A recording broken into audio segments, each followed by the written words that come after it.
பொறுத்தவரையிலும் 103 சட்டமன்ற உறுப்பினர்கள் ஆதரவோடு தான் எடப்பாடி பழனிசாமி அவர்கள் முதலமைச்சராக இருந்து ஆட்சியை நடத்தி கொண்டிருக்கிறார். நியாயமா மெஜாரிட்டிக்கு தேவை 117. ஆனால் இருக்கிற எம்எல்ஏக்கள் எண்ணிக்கை 103 பேர்.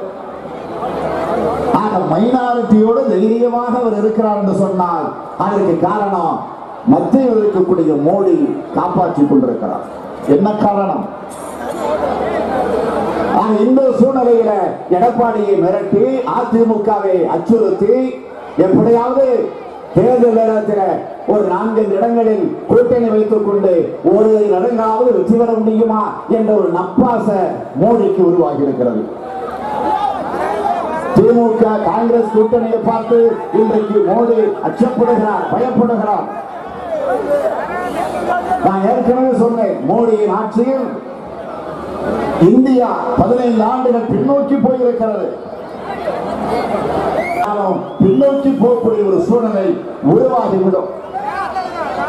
ஆனா அதை பற்றி அவர் கவலைப்படுகிறார். அவர் செய்திருக்கக்கூடிய ஒரே சாதனை என்னன்னு கேட்டீங்கன்னா, இந்தியாவில் உலகளவில் இருக்கக்கூடிய பிரதமர்கள் எல்லாம் ஒப்பிட்டு பார்க்கிற போது அதிகம் உலகம் சுற்றிய பிரதமர் யார் என்று கேட்டால் மோடி மோடி மோடி தான். அதுதான் மிகப்பெரிய சாதனை. பிரதமராக இருக்கக்கூடிய மோடியிடம் சலுகைகளை, திட்டங்களை, உதவிகளை, நலத்திட்டங்களை அமைக்க இருக்கிறதா? பன்றி காய்ச்சல்ல இந்திய அளவில் தமிழ்நாடு 6வது இடம். இதுதான் சாதனை, இந்த ஆட்சியுடைய சாதனை. சிக்கன் குன்யா காய்ச்சலை பாதிக்கப்பட்டிருக்கிறவருடைய கணக்கெடுத்து பார்த்தா கடந்த ஆண்டை விட இந்த ஆண்டு அதிகம். இதுதான் இந்த ஆட்சியுடைய சாதனை. தூத்துக்குடியில 13 பேரை சுட்டுக் கொண்டார்களே, இதுதான் இந்த ஆட்சியுடைய மிகப்பெரிய சாதனை. மோடியாவது தன்னை ஒரு மன்னராகத்தான் நினைத்துக் கொண்டிருக்கிறார். ஆனால் எடப்பாடி பழனிசாமி தன்னை ஒரு கடவுளாகவே நினைத்து ஒரு அவதாரம் எடுத்து வாழ்ந்துள்ளார். உண்மைதாங்க. நீ அண்மையில பார்த்திருப்பீங்க, சினிமா தியேட்டருக்கு போனா விளம்பரம் போடுவாங்க, அரசு விளம்பரம்.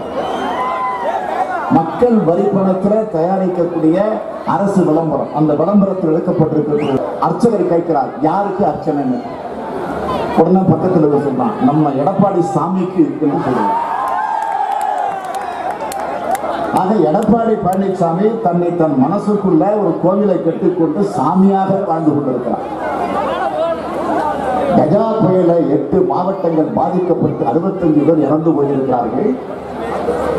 பல்லாயிரக்கணக்கான தங்களுடைய வாழ்வாதாரத்தை இழந்திருக்கிறார்கள்.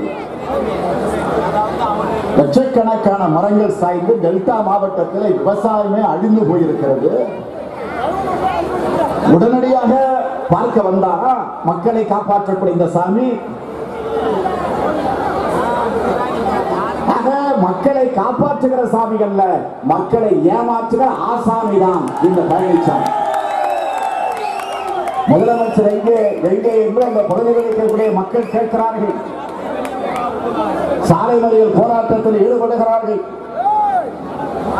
அதற்கு பிறகு ஒரு ஹெலிகாப்டரில் ஒரு சில நிமிட நேரம் வானத்தை சுற்றிவிட்டு பேருக்கு 1-2 இடங்களில் போய் அவர்கள் செட்டப் செய்து வைத்திருக்கக்கூடிய அந்த இடத்திலே போய் விசாரித்து விட்டு வந்திருக்கிறார்.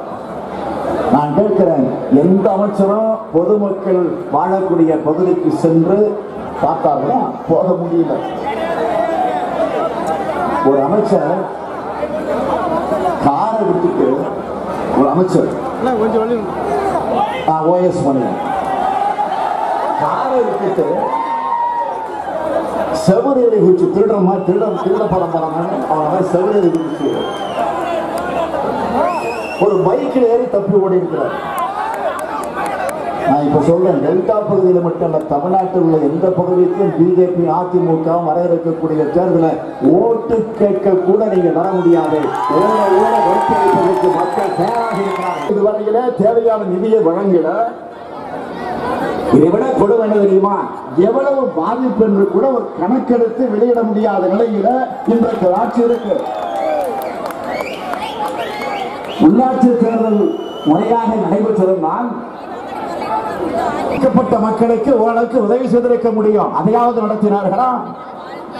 நடத்தினால் திமுக வெற்றி பெற்றுவிடும் என்ற அரசியல் நோக்கத்தோடு ஓரவஞ்சனையோடு தேர்தலை நடத்தாமலே செய்துவிட்டார்கள். எதுவுமே ஆக்கபூர்வமான அறிவுபூர்வமான செயலை செய்வதற்கான ஆர்வமோ சிந்தனையோ இந்த எடப்பாடியார். இன்னொரு பக்கம் மிகப்பெரிய அளவில் சட்ட போராட்டம் நடந்து கொண்டிருக்கிறது. அமைதி வழியில மாவட்ட ஆட்சித்தலைவருடைய அலுவலகத்திற்கு ஊர்வலமாக பொதுமக்கள் செல்லுகிற போது துப்பாக்கி சூடு நடத்தி 14 பேரை சுட்டுக் கொண்டிருக்கிறார்கள் என்று சொன்னால் இதனால் ஏற்பட்ட கொந்தளிப்பை அடக்க வேண்டும் என்பதற்காக ஆலையை மூட போகிறோம் என்று ஒரு நாடகத்தை நடத்தினார்கள். அப்பொழுது நான் சொன்னேன், மக்கள் மன்றத்திலும் பேசினேன், சட்டமன்றத்திலும் சொன்னேன், நீங்கள் வெறும் ஆலையை மூடுவதாக அறிவித்து விட்டால் மட்டும் போதாது. அமைச்சரவை கூட்டத்தை கூட்டுங்கள். அந்த அமைச்சரவை கூட்டத்தில் கொள்கை முடிவு பாலிசி எடுங்கள். அதற்கு பிறகு சட்டமன்றத்தில் அதை கொண்டு வந்து வையுங்கள், தீர்மானமாக நிறைவேற்றுங்கள். அப்போதுதான் ஸ்டெர்லைட் ஆலையை நிரந்தரமாக மூடிட முடியும் என்று நான் சொன்னது மட்டுமல்ல, எல்லா கட்சி தலைவர்களும் சொன்னார்கள். ஆனால் கேட்டார்களா? முடியாது என்று மறுத்தார்கள். அண்மையிலே பசுமை தீர்ப்பாயம் என்ன தீர்ப்பு தந்திருக்கிறது? ஆலையை மூட போவது என்று அரசு போட்ட உத்தரவை ரத்து செய்து பசுமை தீர்ப்பாயம் சொல்லுகிறது. கொள்கைகளில் அமைச்சரவை கூட்டத்தை கூட்டி கொள்கைகளில் முடிவெடுத்திருந்தால் தான் அதை நிரந்தரமாக மூட முடியும். எனவே அந்த ஆலையை எப்பொழுது வேண்டுமானாலும் திறக்கலாம் என்று பசுமை தீர்ப்பாயம் தீர்ப்பு தந்திருக்கிறது. இது எதை காட்டுகிறது? எடப்பாடியினுடைய கையாலாகிற தரத்தை தானே காட்டுகிறது. அந்த ஆலையை செயல்பட வைக்க மத்திய அரசு திட்டம், அதற்கு பல பேரம். அதேபோல் மாநிலத்தில் இருக்கக்கூடிய எடப்பாடி அரசும் அந்த ஆலை முதலாளிகளோடு ஏதோ ஒப்பந்தம் போட்டுக் கொண்டு ஒரு நாடகத்தை நடத்தி கொண்டிருக்கிறார்கள். தேவையவர் அல்ல. 2 நாட்களுக்கு முன்பு அமைச்சரவை கூட்டத்தை கூட்டினீர்களா? அதுல ஒப்பந்தம் போட்டீர்களே, புரிந்துணர்வு ஒப்பந்தங்கள் போட்டீங்களே, கையெழுத்து போட்டதாக அறிவிப்பு வெளியிட்டீர்களே. 98 புரிந்துணர்வு ஒப்பந்தங்கள் போடப்பட்டிருக்கிறது என்று 2.42 லட்சம் கோடி ரூபாய் முதலீட்டின புதிய நிறுவனங்களை கொண்டு வர போகிறோம் என்று அறிவித்தீர்களே. என்ன ஆச்சு? அதை விளக்கமாக உங்களால் சொல்ல முடியுமா? இந்த லட்சணத்தில் 2வது உலக முதலீட்டாளர் மாநாட்டை நீங்க நடத்துவதாக அறிவிக்கிறீர்களா?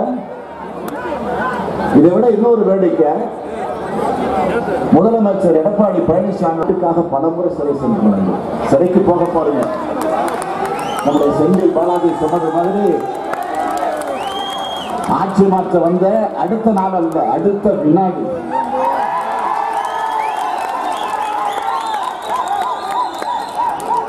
இந்த நாட்டுக்காக பலமுறை சிறை சென்றவர் என்று எடப்பாடி சொல்றார். எந்த நாட்டுக்காக போனீங்க சொல்லுங்க கொஞ்சம்.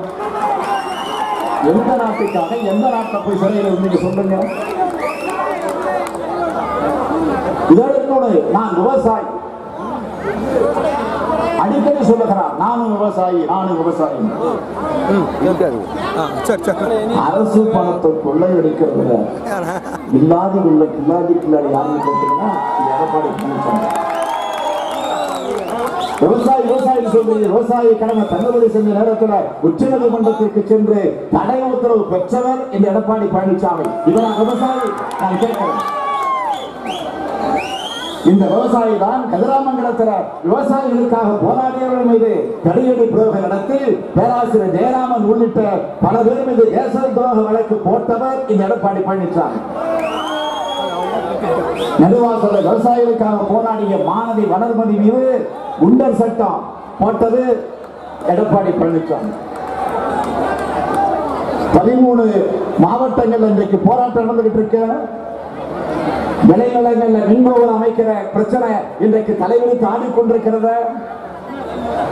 அதை எதிர்த்து போராடக்கூடிய விவசாயிகளை கொடுமைப்படுத்துகிற நிலையில் இருக்கக்கூடியவர்தான் இந்த எடப்பாடி பழனிசாமி.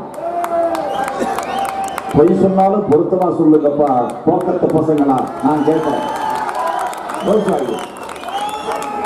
இந்த பொய்ய நீண்ட நாட்கள் நீங்கள் சொல்லிக் கொண்டிருக்க முடியாது. தேர்தல் இந்த தேர்தல்கள் வருகிற நேரத்தில் அந்த தேர்தல் அத்தனையிலும் திராவிட முன்னேற்ற கழகத்தின் தலைமையில் அமைய இருக்கக்கூடிய கூட்டணி ஒரு மிகப்பெரிய வெற்றியை பெறப்போகிறது. மறுநாளே எடப்பாடி பழனிசாமி அவர்களுடைய ஆட்சி வீட்டிற்கு போகிறது.